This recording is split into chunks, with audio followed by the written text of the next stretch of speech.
میرا بھائی جوش و جذبات میں بے خود ہو رہا تھا، فوراً کپڑے اتار کر اس کے پیچھے بھاگنے لگا۔ وہ عورت ایک دوسرے کمرے اور دالان میں دوڑی دوڑی پھرنے لگی اور دوسری سب تالیاں بجا بجا کر ہنستی کودتی رہیں۔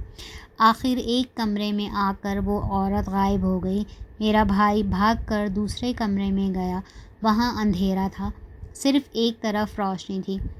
ادھر جا کر دروازہ کھولا، اتنے میں کسی نے پیچھے سے دھکا دیا اور دروازہ بند کر لیا۔ اس وقت وہ گلی میں بالکل ننگا کھڑا تھا، گھبرا کر بھاگا۔ چند قدم پر وہ گلی ختم ہو گئی اور موچیوں کی بازار میں آ گیا۔ وہاں لوگوں نے اسے دیکھا، داڑھی مونچھ منڈی ہوئی، جسم پر لباس ندارد، بغبار کو شہر بدر کر دیا۔ ہر طرف سے شور برپا ہو گیا، لڑکے دیوانہ دیوانہ کہہ کر چاروں طرف اکٹھے ہو گئے۔ وہ بھاگنے کا ارادہ کر ہی رہا تھا کہ لوگوں نے پکڑ لیا اور قاضی شہر کے سامنے پیش کیا۔ قاضی نے 100 درے مروائے اور منہ کالا کر کے شہر سے نکال دینے کا حکم دیا۔ چنانچہ اسے گدھے پر سوار کر کے نکال دیا گیا۔ مجھے جب واقعات معلوم ہوئے تو پوشیدہ طور پر اس کو اپنے گھر لے آیا اور اب میں ہی اس کا کفیل ہوں۔ اے امیر المومنین، اب آپ خیال فرمائیے کہ میں کتنا دانا اور نیک انسان ہوں اور کتنا بامروت ہوں۔ میرا احسان یہاں پر ختم نہیں ہوتا۔ اب تیسرے بھائی کی کہانی سنیے کہ میں نے اس کے ساتھ کیا سلوک کیا۔ حجام کے تیسرے بھائی کی داستان۔ میرا تیسرا بھائی اندھا ہے اور بھیک مانگتا ہے۔ ایک روز کسی کے مکان پر گیا اور دروازہ کھٹکھٹایا۔ مکان نے اوپر سے پوچھا کون ہے، لیکن اس نے جواب نہ دیا اور اپنے دل میں سوچا کہ اگر میں نے کچھ مانگا تو ممکن ہے ادھر سے ہی انکار کر دے، نیچے آئے گا تو میری معذوری یا حالت دیکھ کر شاید کچھ خیرات دے گا۔ تھوڑی دیر بعد پھر دروازہ کھٹکھٹایا۔ مالک نے آواز دی کہ منہ سے بولو کیا کام ہے، لیکن میرا بھائی پھر بھی نہ بولا۔ آخر مالک مکان نیچے آیا اور کہنے لگا کیا بات ہے؟ میرے بھائی نے کہا کہ بابا کچھ خیرات دے دو۔ مالک کو بہت غصہ آیا، لیکن وہ خاموش رہا اور میرے بھائی کا ہاتھ پکڑ کر اوپر لے گیا۔ یہ اپنے دل میں خوش تھا کہ شاید وہ کھانا کھلائے گا اور کچھ نقدی بھی دے گا۔ اوپر پہنچ کر اس نے پوچھا کہ بتاؤ کیا کام ہے؟ میرے بھائی نے کہا کہ کچھ خدا کے نام پر دو۔ مالک مکان نے کہا تمہیں دعا دیتا ہوں کہ خدا تمہاری آنکھیں اچھی کر دے۔ میرا بھائی بہت جھلایا اور کہنے لگے کہ آپ نے کچھ نہیں دینا تھا تو مجھے یہاں تک کیوں لائے؟ اس نے جواب دیا جب تم نے سوال ہی کرنا تھا تو تم نے اوپر سے کیوں بلایا؟ جب میں نے پوچھا تھا اسی وقت مانگ لیتے۔ میرا بھائی خاموش ہو گیا، صرف اتنا پوچھا کہ مجھے راستہ بتا دو۔ اس نے کہا زینہ تمہارے سامنے ہے، چلے جاؤ۔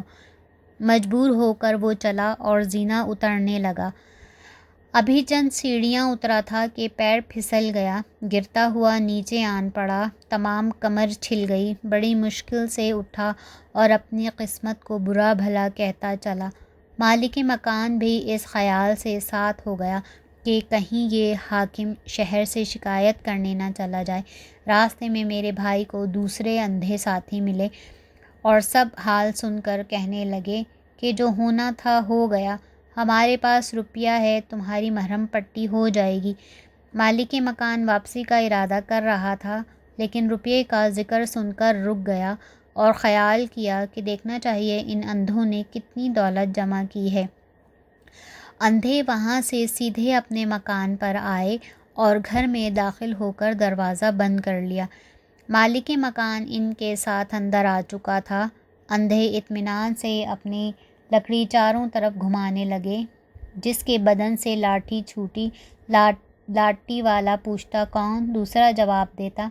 مالک مکان نے بھی وہاں پڑی ہوئی لکڑی اٹھا لی، اگر کسی کے جسم پر رکتی تو وہ کسی دوسرے اندھے پر اپنی لکڑی رکھ دیتا اور اندھا میں کہہ دیتا۔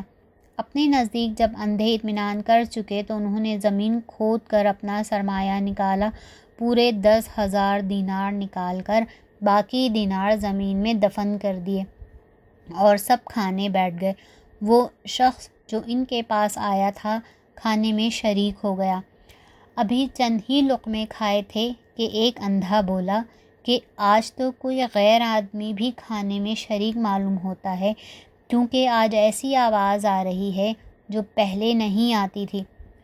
چنانچہ اندھوں نے چاروں طرف ہاتھ مارے اور مالک مکان کو پکڑ لیا، پھر شور مچا دیا کہ چور ہمیں لوٹنے آیا ہے۔ آواز سن کر محلہ دار جمع ہو گئے۔ مالک مکان اس وقت اندھا بن گیا اور کہنے لگا کہ ہم نے مل کر 10,000 جمع کیے ہیں۔ جب تقسیم کا وقت آیا تو یہ لوگ حیل و حجت کرنے لگے اور اب مجھے چور بنا کر رقم ہضم کرنا چاہتے ہیں۔ لوگ ان کو پکڑ کر قاضی شہر کے پاس لے گئے۔ قاضی صاحب نے کل حال دریافت کیا اور سختی کی تو اس نے کہا، یہ سب مصنوعی اندھے ہیں، لوگوں کو دھوکہ دے کر بھیک مانگتے ہیں، آپ سب کو سزا دیجیے، اصلیت سامنے آ جائے گی۔ رہا روپیے پیسے کا مسئلہ تو ہم نے برسوں بھیک مانگ کر 10,000 جمع کیے تھے اور یہ سرمایہ ایک جگہ محفوظ دفن کر دیا تھا کہ جب ضرورت ہوگی آپس میں بانٹ لیں گے۔ آج کھانے کے وقت میں نے اپنے حصے کے روپے مانگے تو ان لوگوں نے مجھے پکڑ کر شور کر دیا کہ یہ چور ہے۔ قاضی کو یہ سن کر بہت غصہ آیا، کہنے لگا، بے ایمانو، خدا کی دی ہوئی آنکھوں کا کفران کرتے ہو۔ اندھے کہنے لگے، یہ جھوٹ بولتا ہے، ہم سب حقیقی اندھے ہیں۔ مالک مکان نے کہا، آپ تجربہ کر کے دیکھ لیں۔ چنانچہ قاضی صاحب نے حکم دیا کہ ان اندھوں کو درے لگائے جائیں۔ جلاد نے مارنے شروع کیے اور اتنی پٹائی ہوئی کہ اندھے بے ہوش ہو گئے۔ مالک مکان نے کہا، حضور یہ شرم کے مارے کبھی اقرار نہیں کریں گے، آپ ان کا روپیہ ضبط کر لیجئے، پھر دیکھیے 2-3 دن میں سیدھے ہو جائیں گے۔ چنانچہ قاضی صاحب نے مکان مالک کے ساتھ سپاہی بھیجے اور کل دینار مکان سے نکلوا کر 1/4 اس مالک مکان یا چور کو بطور اس کے حصے میں دے دیے، باقی روپیہ بیت المال میں جمع کر دیا اور ان اندھوں کو شہر میں تشہیر کر کے نکال دیا۔ جب مجھے معلوم ہوا تو میں اپنے اندھے بھائی کو تلاش کر کے لایا، تسلی تشفی دی، اب وہ میرے پاس رہتا ہے۔ یہ کہانی سن کر اس نے خلیفہ سے عرض کی کہ حضور معاف فرمائیں، میں نے کتنے نیک کام کیے ہیں اور میرے بھائیوں نے اپنی بری خصلت اور بے وقوفی سے کیا کیا خرابیاں پیدا کر لی ہیں۔ خلیفہ نے کہا، بے شک تم ٹھیک کہتے ہو۔ پھر حکم دیا کہ اس کو انعام دے کر رخصت کر دو۔ میں نے ہاتھ باندھ کر عرض کیا کہ میں ہرگز دربار سے نہیں جاؤں گا جب تک اپنے دوسرے بھائیوں کی حرکتیں بھی آپ کی خدمت میں عرض نہ کر دوں اور یہ ثابت نہ کر لوں کہ میں ایک خاموش کم گو شخص ہوں اور اسی لیے اپنے دوسرے بھائیوں کی طرح مصیبتوں میں مبتلا نہیں ہوا۔ میرا یہ یقین ہے کہ کم گوئی ہزاروں مصیبتوں سے بچاتی ہے۔ اب آپ میرے چوتھے بھائی کا قصہ سنیے، اور اس سے پہلے کہ خلیفہ کوئی حرف اعتراض کرے میں نے چوتھے بھائی کا قصہ سنانا شروع کیا۔ حجام کے چوتھے بھائی کی داستان۔ حضور غلام کا چوتھا بھائی یک چشم تھا اور بغداد میں قصاب کا کام کرتا تھا۔ چونکہ وہ عمدہ قسم کے جانور ذبح کرتا تھا اس لیے اس کی آمدنی معقول تھی۔ ایک روز ایک بوڑھا شخص گوشت لینے آیا اور بالکل نئے درہم دیے۔ میرے بھائی کو نئے درہموں کا بہت شوق تھا، اس لیے اس نے الگ رکھ دیے۔ وہ بوڑھا 5 ماہ تک روزانہ گوشت لینے آتا رہا اور ہمیشہ نئے درہم دیتا رہا۔ میرا بھائی بھی ان درہموں کو الگ ہی رکھتا تھا۔ ایک روز اس نے درہم شمار کرنے کے لیے صندوقچی کھولی تو اس میں کاغذ کے ٹکڑوں کے سوا کچھ نہ تھا۔ یہ دیکھ کر سر پیٹ لیا اور شور کرنے لگا۔ ادھر ادھر کے لوگ جمع ہو گئے اور وجہ پوچھی تو اس نے سارا قصہ بیان کیا۔ لوگ بہت حیران ہوئے مگر کیا کر سکتے تھے۔ لوگوں نے کہا کہ بھائی صبر کر۔ میرا بھائی بیچ و تاب کھاتا ہوا دکان پر آ بیٹھا۔ اتفاقاً اسی وقت وہ بوڑھا آ گیا۔ میرے بھائی نے اٹھ کر اس کی داڑھی پکڑ لی اور شور مچایا۔ بوڑھے نے کہا کہ تم شور نہ کرو ورنہ نقصان اٹھاؤ گے۔ میرے بھائی نے ایک نہ سنی۔ آخر چاروں طرف سے لوگ جمع ہو گئے اور بوڑھے سے پوچھنے لگے کہ یہ کیا معاملہ ہے۔ اس نے کہا یہ جھوٹا ہے، بلکہ یہ بے ایمان قصاب مردہ گدھوں اور کتوں کا گوشت بیچتا ہے۔ اگر تم لوگوں کو یقین نہ ہو تو اس کی دکان میں اندر جا کر دیکھو۔ لوگوں نے سمجھا بوڑھا مذاق کرتا ہے، لیکن کچھ لوگوں نے اندر جا کر دیکھا تو واقعی ایک گدھا اور ایک کتا لٹک رہا تھا۔ لوگوں نے بوڑھے کو تو چھوڑ دیا اور میرے بھائی کی پٹائی شروع کر دی۔ ہر طرف سے جوتے، لاٹھی اور تمانچے پڑ رہے تھے۔ لوگ بے تحاشا گالیاں دے رہے تھے۔ اسی دوران بوڑھے نے آگے بڑھ کر ایک مکہ میرے بھائی کو مارا، جس سے اس کی ایک آنکھ جاتی رہی۔ لوگ پکڑ کر اس کو حاکم شہر کے پاس لے گئے اور کل ماجرا سنایا۔ تصدیق کے بعد میرے بھائی کی کل جائیداد ضبط کر لی گئی اور حکم دیا کہ اس کو 100 درے لگائے جائیں اور منہ کالا کر کے اونٹ پر بٹھا کر شہر سے باہر نکال دیا جائے۔ حکم کی تعمیل کی گئی اور میرا بے قصور بھائی شہر بدر کر دیا گیا۔ اس عرصے میں خدا جانے کہاں کہاں پھرتا رہا، یہاں تک کہ وہ ایک دن شہر میں پہنچا اور اس خیال سے باہر گیا کہ کچھ محنت مزدوری کر کے پیٹ پالنے کا انتظام کرے۔ اس روز بادشاہ کی سواری نکل رہی تھی۔ میرا بھائی ایک طرف تماشا دیکھنے کو کھڑا ہو گیا۔ جس وقت بادشاہ کی نظر میرے بھائی پر پڑی، اس نے اسی وقت گھوڑی کی باگ موڑی اور محل کو واپس چلا گیا اور جاتے ہوئے حکم دیا کہ یک چشم کو شہر سے باہر نکال دو۔ سپاہی نے آ کر میرے بھائی کو گرفتار کر لیا اور لے کر چلا تو راستے میں بھائی نے اس سے پوچھا میرا کیا قصور ہے؟ بادشاہ کی ناراضگی۔ سپاہی نے جواب دیا کہ بادشاہ کانے کو دیکھ کر بہت ناراض ہوتا ہے اور وہ نہیں چاہتا کہ کوئی کانا اس شہر میں رہے۔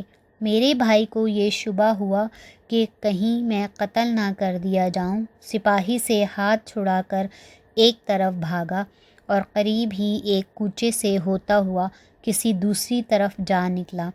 اتفاقاً وہ جگہ ایک شخص کی ملکہ تھی۔ میرے بھائی کو دیکھ کر چند آدمی دوڑے اور کہنے لگے کہ یہ وہ چور ہے جو ہمارے آقا کے یہاں سے سب کچھ نکال کر لے گیا۔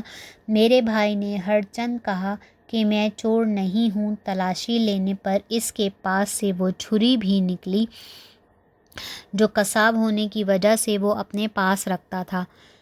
شبہ پختہ ہو گیا، چنانچہ اس کو قاضی کے سامنے پیش کیا گیا۔ قاضی صاحب نے اسے آوارہ گرد قرار دے کر شہر بدر کر دیا۔ بغداد سے بھائی کے نکلنے کے بعد مجھے حالات کا علم ہوا اور اس کی تلاش میں اسی روز اس شہر میں پہنچا جہاں میرے بھائی کو اونٹ پر سوار کر کے شہر بدر کیا جا رہا تھا۔ میرا بھائی زخموں سے چور تھا۔ مجھے رحم آیا اور خاموشی سے اس کو اپنے ساتھ لیا اور رات دن سفر کرتا ہوا آخر بغداد پہنچ گیا اور اس کی ہر طرح سے دلجوئی کی اور اس کو اپنے پاس رکھ لیا۔ امیر المومنین، میری یہ باتیں اور بھائیوں سے میرا یہ سلوک میری عقل مندی اور دانائی کو ظاہر کرتے ہیں۔ اب میں 5ویں بھائی کا قصہ بیان کرتا ہوں۔ حجام کے 5ویں بھائی کی داستان۔ میرا 5واں بھائی بہت ہی بیوقوف اور بیکار شخص ہے۔ اپنی بیوقوفی کے باعث اس حد کو پہنچ گیا کہ اب فقیروں کی طرح زندگی بسر کرتا ہے۔ باپ کے انتقال کے بعد اس کو ورثے میں 100 درہم ملے تھے۔ چونکہ اس نے اتنا روپیہ نقد کی صورت میں کبھی نہیں دیکھا تھا، اس لیے وہ سوچتا رہا کہ اس روپیے سے کام کیا کرے۔ آخر اس نے تجارت کا فیصلہ کر کے شیشے کا مال خرید کر بازار میں بیٹھ گیا۔ لوگوں کی آمد و رفت بھی شروع نہیں ہوئی تھی، اس لیے میرا بھائی سوچنے لگا کہ یہ مال کم از کم 100 درہم کا ضرور فروخت ہو جائے گا۔ اس کے بعد میں پھر تھوک مال لاؤں گا اور یقین ہے کہ 400 درہم مجھے حاصل ہو جائیں گے۔ اس طرح عام خیال میں اس نے 1000 درہم تک پہنچا دیا اور خیال کیا کہ جب 10,000 درہم اکٹھے ہو جائیں گے تو شیشے کے بجائے جواہرات کی دکان کر لوں گا، اور مجھے امید ہے کہ اس طرح لاتعداد دولت فراہم ہو جائے گی۔ پھر میں ایک عالی شان محل تعمیر کراؤں گا، 1000 باندیاں اور غلام خریدوں گا، گھوڑے گاڑیاں لوں گا اور ایک بہت بڑے رئیس کی شایان شان زندگی بسر کروں گا۔ اس وقت میری دولت و عمارت کا شہرہ سارے بغداد میں ہو جائے گا۔ پھر میں وزیر اعظم کے یہاں پیغام شادی بھیجوں گا۔ وزیر اعظم بڑے فخر سے اس رشتے کو منظور کر لیں گے۔ میں بہت بڑی بارات لے کر جاؤں گا۔ کھانے کے بعد غلام دینار اور درہم سے بھری ہوئی تھیلیاں لا کر میرے سامنے رکھیں گے۔ میں 10 لاکھ دینار وزیر اعظم کو پیش کر کے کہوں گا، یہ آپ کی صاحبزادی کا حق مہر ہے۔ وزیر اعظم اور حاضرین مجلس میری عالی حوصلگی دیکھ کر دنگ رہ جائیں گے۔ آخر وقت مقرر پر قاضی صاحب نکاح پڑھائیں گے اور میں دلہن کو لے کر اپنے محل میں آؤں گا۔ اس روز میرا محل دلہن کی طرح سجا ہوا ہوگا، ہزاروں فانوس روشن ہوں گے، غلام زرق برق لباس پہنے ہوئے ادھر ادھر پھر رہے ہوں گے۔ کنیزوں کی پوشاک دیکھ کر عمرہ کی خواتین شرمندہ ہو جائیں گی۔ میری دلہن اپنے حسن و جمال میں بے نظیر ہوگی، دور دور تک مشہور ہوگا کہ ایسا صاحب نصیب شخص آج تک نہیں دیکھا، جس کی بیوی حوروں اور پریوں کے حسن کو شرماتی ہے۔ جس وقت اجلے عروسی میں داخل ہوں گا تو اپنی بیوی کی طرف توجہ نہیں کروں گا، آخر انتظار سے تنگ آ کر وہ خود دست بدستہ میرے سامنے کھڑی ہو جائے گی۔ میں صرف ایک نگاہ ڈالوں گا اور پھر منہ پھیر لوں گا۔ کنیزیں میری بے رخی دیکھ کر سمجھیں گی کہ شاید عروس کی تزئین میں کمی رہ گئی ہے اور دلہن کو لے جائیں گی مشاطہ، پھر سنواریں گی، نیا لباس بدلا جائے گا۔ اس عرصے میں میں بھی دوسرے کپڑے پہن لوں گا۔ دلہن آ کر بیٹھے گی لیکن میں پھر بھی بے توجہی برتوں گا، میری منتیں کرے گی لیکن میں نظر تک نہ اٹھاؤں گا اور منہ پھیر کر سو جاؤں گا۔ میرے سسر اور ساس آ کر میری خوشامد کریں گے اور عرض کریں گے کہ کنیز سے کیا گستاخی ہو گئی جو آپ ناراض ہیں، اور ہمیں یقین ہے کہ تا زندگی حکم عدولی نہیں کرے گی۔ آپ اس طرح اس کو اپنی نظروں سے نہ گرائیے۔ پھر وہ سب ہاتھ باندھ کر میرے سامنے کھڑے ہو جائیں گے اور دلہن کو حکم دیں گے کہ جام بھر کر پیش کرو۔ وہ جام شراب لائے گی، میں رخ پھیر لوں گا، وہ میرے قدموں میں بیٹھ کر جام میرے منہ سے لگائے گی اور میں غصے کی حالت میں اس کے منہ پر چپت مار کر ایک لات رسید کروں گا، وہ دور جا گرے گی۔ امیر المومنین، جس وقت میرا بھائی یہ بکواس کر رہا تھا، ایک راہگیر کھڑا ہو کر سننے لگا۔ جس وقت غصے میں آ کر میرے بھائی نے لات اور چپت ماری، چپت اپنے رخسار پر اور لات شیشے کے برتنوں پر پڑی اور تمام برتن گر کر ریزہ ریزہ ہو گئے۔ راہگیر ہنس پڑا اور کہنے لگا کہ اگر میں حاکم وقت ہوتا تو ایسی حسین دلہن کی ناقدری کی سزا میں تیری ننگی پیٹھ پر 100 درے لگواتا اور شہر بدر کر دیتا۔